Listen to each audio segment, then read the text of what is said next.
सिलसिला खत्म करना चाहते हैं, मैं बच्चन जी से गुजारिश करूंगा और जैन पब्लिक साहब से कि आप अपने हाथों से सबसे पहले प्रिंसिपल मोहम्मद सुहेल लोखंडवाला साहब की खिदमत में ये गुलाहे अकीदत पेश करें। जोरदार का उर्दू ज़बान और अदब की सरपरस्ती करना यकीनन हम सब के लिए नेक।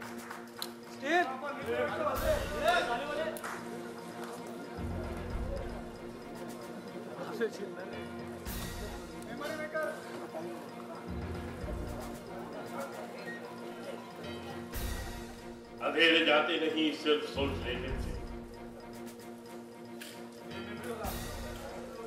अंधेरे जाते नहीं सिर्फ सोच लेने से। मुझे लगता है कि आप सब अगर 2 मिनट के लिए खड़े हो जाएं तो सत्य पार्टी की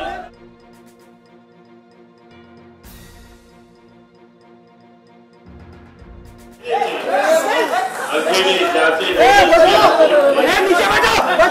चिराग खुद नहीं जलता, जलाना पड़ता है। कैसे करें? जोर डालता है।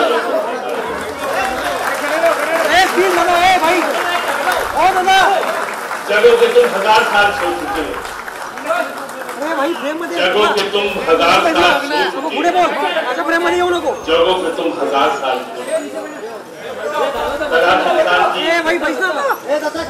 अरे शेलर बस खाली सर 1 मिनट। पहली बार ये उर्दू में मंजर-ए-आम पर आई है। ये हम सब के लिए सादत की बात है और उर्दू वालों के लिए खुशी की कि डॉक्टर सत्यपाल सिंह की ये किताब बड़ी मेहनत से उन्होंने लिखी है और उसी खूबसूरती के साथ हिंद फाउंडेशन के ताउन से गुलबुटे के मुदीर फारूक सैयद साहब ने छापा है, जाहिर किया है। के साहिब एजाज हैं, मैं उनसे गुजारिश करता हूँ कि वो आएं और उससे पहले हम चाहते हो बैठे।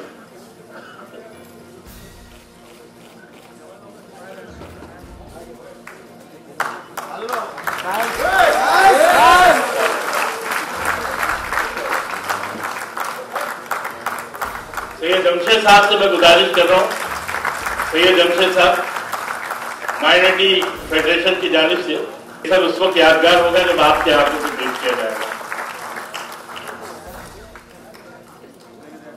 मशहूर है कि पुलिस हमेशा वारदात के बाद पहुंचती है, लेकिन पुलिस के सरबराह ने इस किताब को शाया करके अमिताभ जी बच्चन,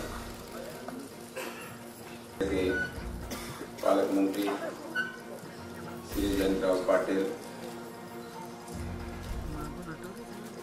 श्री सुहेल लोखंडवाला, जिन लोगों ने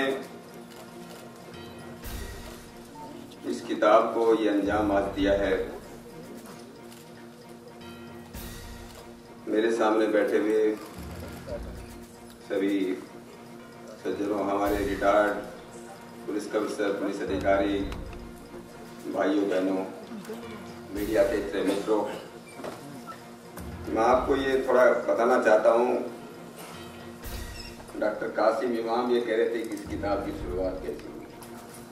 वैसे तो मेरा समय, ज्यादातर समय अमिताभ जी का समय डॉक्टर सुहेल लोखंडवाला ने लिया। 5 मिनट टाइम था, वो 24 मिनट में बोले। प्रिंसिपल होकर के टाइम का ऐसा उन्होंने दुरुपयोग किया, पर उनको अधिकार था तो इसलिए उन्होंने किया। अभी श्री जावेद अख्तर जी ने बात कही कि इंसान जितना अच्छा आज है शायद पहले से अच्छा है। पहले इंसान शायद इतने अच्छे नहीं थे। इस दौर में तरक्की के अंदाज निराले हैं, इस दौर में तरक्की के अंदाज निराले हैं।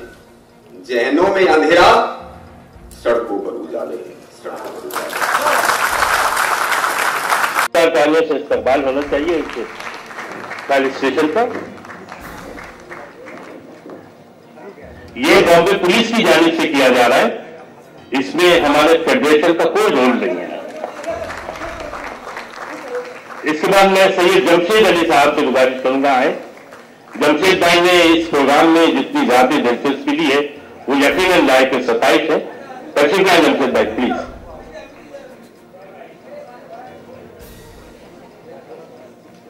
सैयद जमशेद अली साहब, मैं अब्दुल हमीद, मैं AR वनु साहब से गुजारिश करूंगा कि तशरीफ लाएं। वनु साहब जिनके हिंद फाउंडेशन ने इस किताब को शाया करने में सम किया। उसके बाद मैं हमीद नाथानी साहब से गुजारिश करूंगा, क्या है slow slow slow slow, Hamid Nathani साहब के लिए।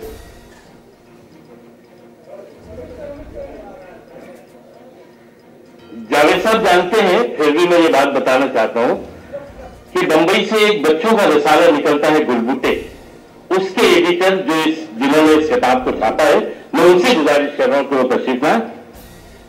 फारूक सैयद साहब, उनका बड़ा ख्वाब था कि बच्चे जी के हाथों से ये यकीनन इस आराम और सवार के मुताबिक है। मैं निजामुद्दीन राही साहब को भूला नहीं इसलिए कि उन्होंने इस काम की तहरीक दी हमें। Sir sir sir please, Nizamuddin Rahi साहब। मैं जिया अंसारी से गुजारिश कर रहा हूं, जिया अंसारी आए।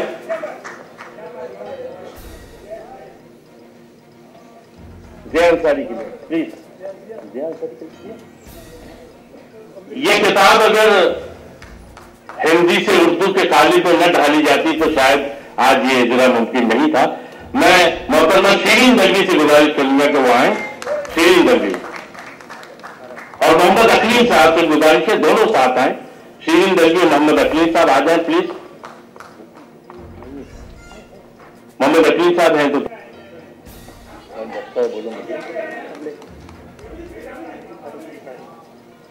मैं कमलेश मिश्रा जी से गुजारिश है, हमारे नौजवान साथी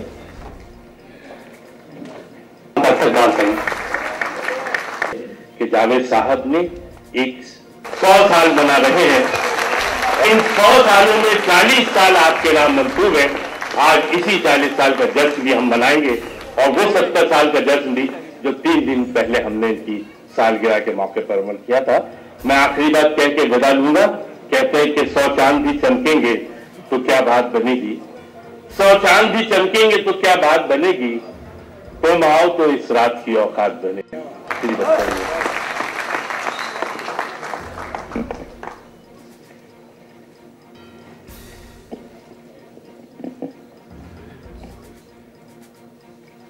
आदरणीय जयंत पाटिल जी, आदरणीय डॉक्टर सत्यपाल सिंह जी,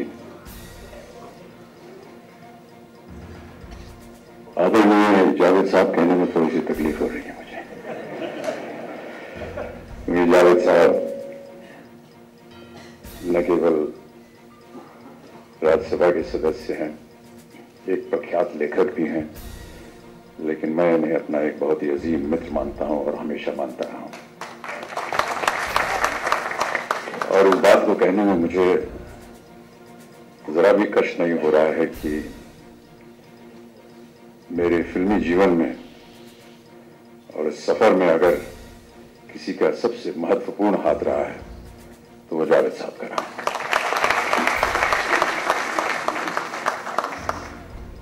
मंच पर उपस्थित सभी अतिथिगण, टीवियों और सज्जनों, मुंबई पुलिस और माइनॉरिटीज एजुकेशन फाउंडेशन को अपना मैं आभार प्रकट करता हूं कि उन्होंने मुझे आज यहां आमंत्रित किया और अवसर दिया कि तलाश इंसान की पुस्तक और उसके लेखक डॉक्टर सत्यपाल सिंह जी के बारे में अपने विचार व्यक्त कर सकूं। इससे पहले कि मैं उस ओर जाऊं, मैं कहना चाहूंगा कि मैं मुंबई पुलिस को और डॉक्टर सत्यपाल सिंह जी को धन्यवाद देना चाहता हूं कि उन्होंने मुझे इस लायक समझा कि मेरी उपस्थिति आज यहां हो। जैसा कि आप सब लोग जानते हैं, फिल्मों से जो लोग संबंधित होते हैं उनके ऊपर एक अजीब सी नजर लगी रहती है हमेशा, और कहा जाता है कि ये समाज को बिगाड़ते हैं। कुछ कुछ हद तक इसका इतिहास भी इसी तरह है। 50-60 साल पहले अगर आप मुझसे पूछेंगे तो देखेंगे कि एक थोड़ा सा विरोध होता था अच्छे घरों में, जब वहां के जो बच्चे थे वो फिल्मों में दाखिला मांगते थे या उसे देखना चाहते थे। मैं स्वयं भुगता हुआ हूं, इसलिए कह रहा हूं क्योंकि अपने बचपन में जब भी कभी कोई फिल्म देखनी हो तो माता पिता जो थे वो पहले जाकर के उसका मुआवजा करते थे और उसके बाद जाकर के अनुमति मिलती थी कि हम उस फिल्म को जाकर के देख सकते हैं या नहीं।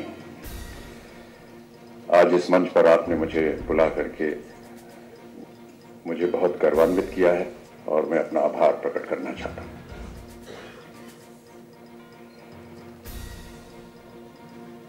राह चलते से ही खुलेगी, सबके अंतर में एक ज्योति है, उसे जगाए रखना है, फिर उस लौ में जीवन को लगाए चले चलना है।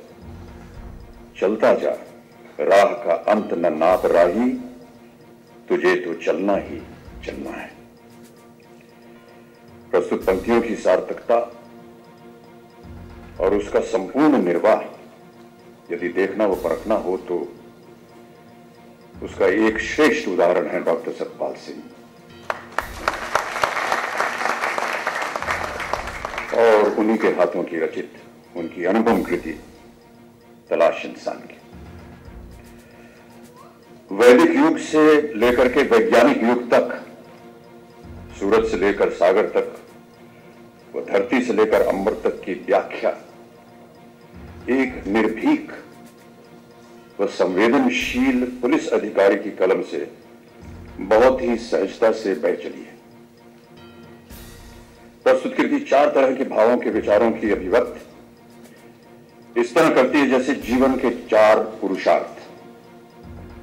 प्रथम खंड जो है रास्ते की तलाश की यात्रा, अंधेरे से उजाले तक की यात्रा है।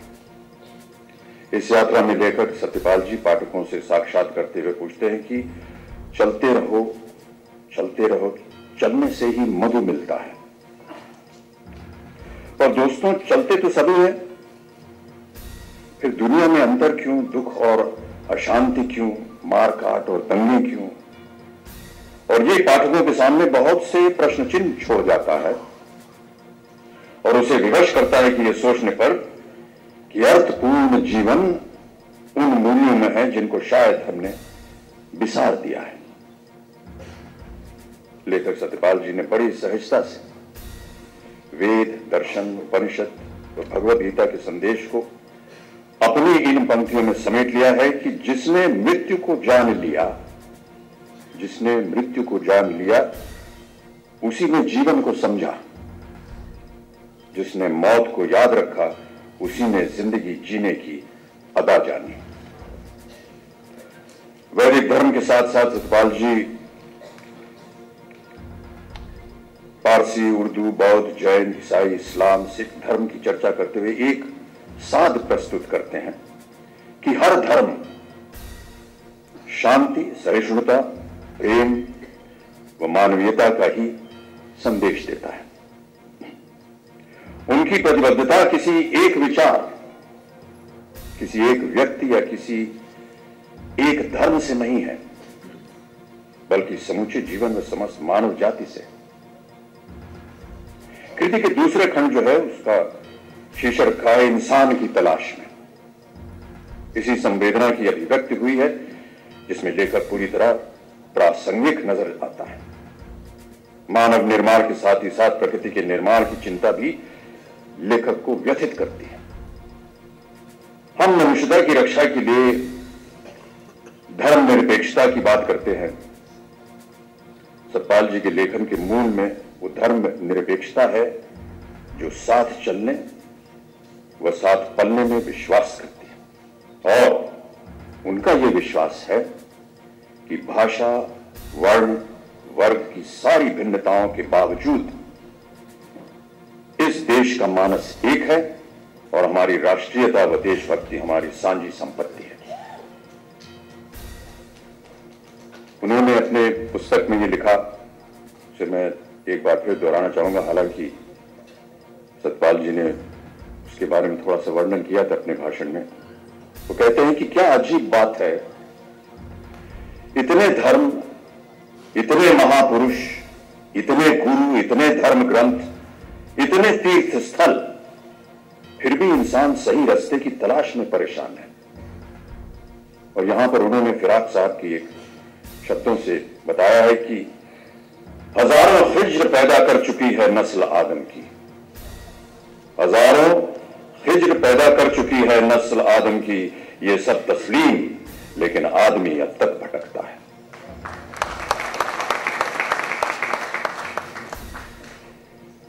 डॉक्टर सतपाल जी के शब्दों में सुरक्षित एवं व्यवस्थित समाज की तलाश दुनिया में उतनी ही पुरानी है जितनी कि स्वयं मानवता और मानव की सभ्यता।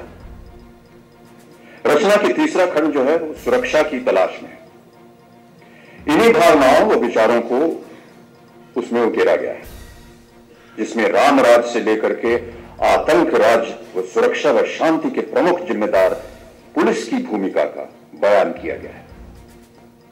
इस तरह इस खंड के पुलिस की छवि, उसकी समस्याएं, देश के कानून, कोर्ट, जेल, पुलिस सेवा की अपनी सीमाओं पर लेखक की दृष्टि गई है और अपराध व भ्रष्टाचार के कारणों का खुलासा करता सा प्रतीत होता है।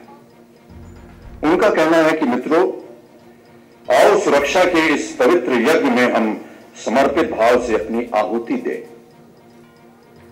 समर्पित भाव से अपनी आहुति दें, अन्यथा आगे जाना या आगे आने वाला कल हमें माफ नहीं करेगा। अंतिम व चतुर्थ खंड का शीर्षक रखा है स्वर्ग की तलाश में। यहां डॉक्टर सतपाल जी विभिन्न धर्मों के माध्यम से स्वर्ग को परिभाषित करते हैं, साथ ही यह भी कहते हैं कि निसर्ग में ही स्वर्ग है, निसर्ग में ही स्वर्ग है। उन्होंने स्वस्थ शरीर को भी स्वर्ग की संख्या दी है, जिसे सात्विक आहार व योग साधना द्वारा प्राप्त किया जा सकता है। उनका मानना है कि स्वर्ग और नरक ये दोनों इंद्रिय निर्मित हैं। इंद्रियों को जीतना ही स्वर्ग है और न जीतना ही नरक है। इसके साथ ही देश के विकास के लिए, देश को स्वर्ग बनाने की प्रक्रिया के लिए विज्ञान, तकनीकी व शिक्षा के क्षेत्रों में भी निरंतर विकास के लिए वो कटिबद्ध हैं। सुरक्षित व भय मुक्त समाज डॉक्टर सतपाल जी की प्रमुखता रही है। भाषा शिल्प की दृष्टि से अगर देखा जाए तो ये रचना अत्यंत महत्वपूर्ण है। वो इसलिए कि भाषा में हिंदी, संस्कृत, अंग्रेजी तथा उर्दूपन की ममक या गमक कहा जाए, पाठक को जिंदगी और रचना के निकट ले आती है। इतने बड़े प्रयास में कुछ त्रुटियां खोज लेना सरल है, और लेखक ने अथक परिश्रम कर जिस तरह स्वयं अपनी क्षमताओं को मूल्यांकन किया है, उससे जो कुछ श्रेष्ठ प्राप्त हुआ है वो अपनी कृति के रूप में हमारे सामने प्रस्तुत करके बहुत ही प्रशंसनीय काम किया है। अंत में मैं उन्हीं की पुस्तक में लिखे हुए कुछ शब्दों से अपनी बात को समाप्त करना चाहूंगा। वो कहते हैं कि चाहे किसी के पास कितना भी ज्ञान हो, धन हो, ताकत हो, पर यदि वो दूसरों के काम नहीं आया तो वो सब बेकार है। और वो कहते हैं कि कितना सुंदर एक शेर वो यहां कहते हैं कि सूंघ कर कोई मसल डाले तो ये है गुल की जीस। गुल फूल को कहते हैं जीस, जीवन। सूंघ कर कोई मसल डाले तो ये है गुल की जीस, मौत उसके वास्ते टहनी पे मुरझाने में है। मैं एक बार फिर बहुत बहुत धन्यवाद और अपना आभार प्रकट करना चाहता हूं। बहुत से यहां पर लोग आए जिन्होंने मेरे बारे में बहुत सी अच्छी अच्छी बातें कही। उम्र का तकाजा भी दिलाया उन्होंने मुझे, और मैं उनसे ये कहना चाहता हूं कि मैं इस लायक नहीं हूं। बस अपने आप को बहुत ही एक साधारण सा व्यक्ति समझता हूं, एक छोटा सा अंश हूं मैं इस अपने फिल्मी उद्योग में। और यदि हमारे कर्मों से या हमारे चेहरे से या हमारी आवाज से समाज के अंदर कुछ बदलाव आ सके तो उसमें मैं हमेशा कार्यरत रहूंगा। जो दूसरी किताब का या पुस्तक का विमोचन हुआ मुंबई ट्रैफिक को लेकर के, उसके ऊपर कई वर्षों से मैं ट्रैफिक डिपार्टमेंट के साथ वार्तालाप करता रहा, उनसे कहता रहा कि हमें कुछ करना चाहिए। यदा कदा कभी मैं जब मुंबई की सड़कों में खुद गाड़ी चलाता हूं तो बड़ा दुख होता है देख करके कि लोग कोई सिग्नल नहीं देखते, या लाइन जो बनी हुई है ज़ीब्रा क्रॉसिंग उसके पार कर जाते हैं, सिग्नल तोड़ के चले जाते हैं और कष्ट होता है।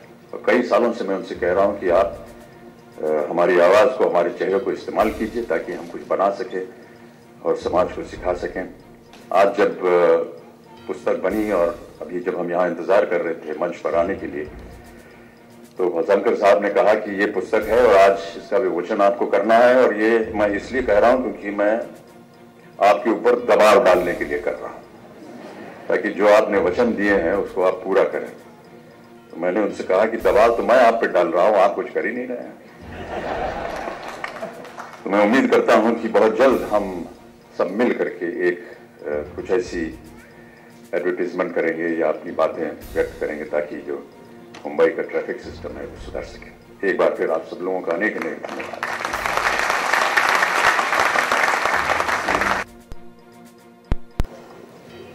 एजुकेशन फाउंडेशन की जानिब से, मुंबई पुलिस की जानिब से। इसके बाद आप लोग यूं ही अपनी नशस्तों पर बैठे रहेंगे।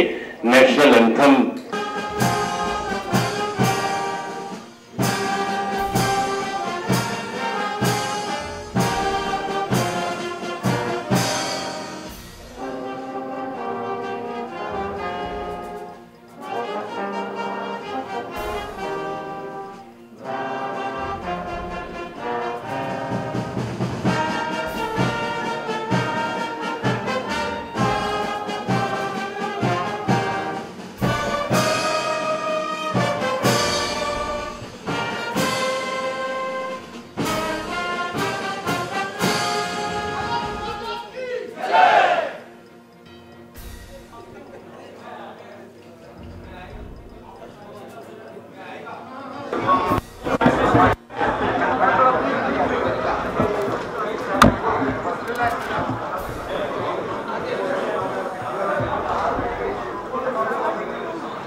मोबाइल